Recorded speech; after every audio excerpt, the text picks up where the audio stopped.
Trump administration's friendliness toward the crypto sector is going to deeply change the Bitcoin BTC lending market over the next 4 years. That's according to Mauricio Di Bartolomeo, co-founder of Ledn, a firm that specializes in providing digital asset loans. You're going to see a Cambrian explosion of Bitcoin-backed loans because the rates are going to drop to a point that is going to make them competitive with home equity or personal lines of credit or other types of instruments, Di Bartolomeo told CoinDesk in an interview. The kicker, he said, is that these rates will drop not just in the US, but for countries all around the globe, thanks to Bitcoin's nature as a digital asset. Gold in a vault in Switzerland is not gold in a vault in Venezuela, but Bitcoin in Colombia is Bitcoin in Madrid is Bitcoin anywhere in the world. As an underwriter, I have uniform collateral, Di Bartolomeo said. In practice, this means that investors from developing countries, who may not have the same kind of efficient financing opportunities as people in Western nations, will soon have a way to access what Di Bartolomeo called world-class financing at fair rates.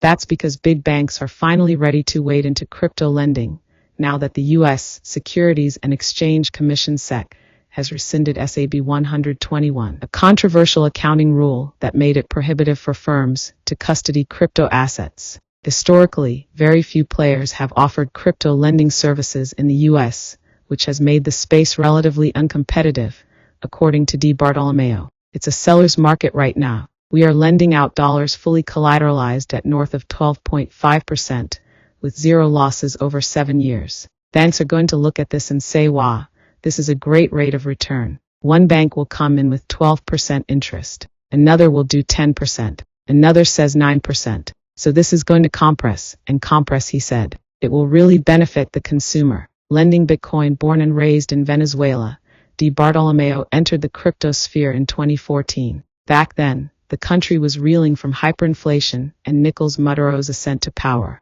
While most of Di Bartolomeo's friends were focused on emigrating, his brother was benefiting from Bitcoin mining thanks to the nation's cheap energy. The family got in on the business, then other acquaintances, but they were confronted with the issue of financing their operations. A single mining rig can cost thousands of dollars. Bitcoin miners residing in Canada also had the same issue, Di Bartolomeo, who studied in Ontario, discovered. That's what pushed him to launch Ledn in 2018 with co-founder Adam Reeds. Miners had fees and expenses, and their revenue was in Bitcoin. They wanted to keep a lot of their treasury as Bitcoin because of how well it was doing. They needed a tool that helped them keep their Bitcoin while giving them the fight they needed to pay things out, Di Bartolomeo said. Fast forward to 2025 and Ledn's clients now have access to products that include Bitcoin loans, Bitcoin yield accounts, stablecoin growth accounts, and Ether ETH-backed loans, a basic wealth management toolkit, according to Di Bartolomeo.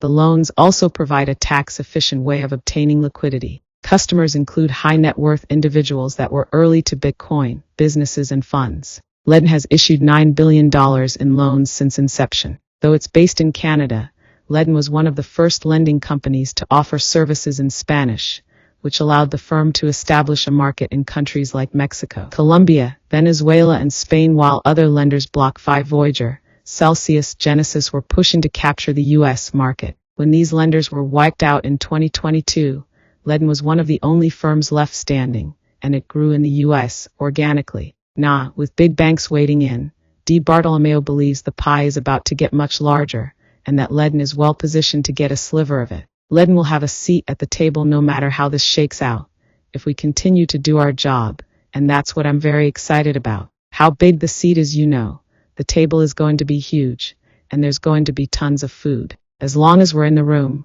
we'll be happy.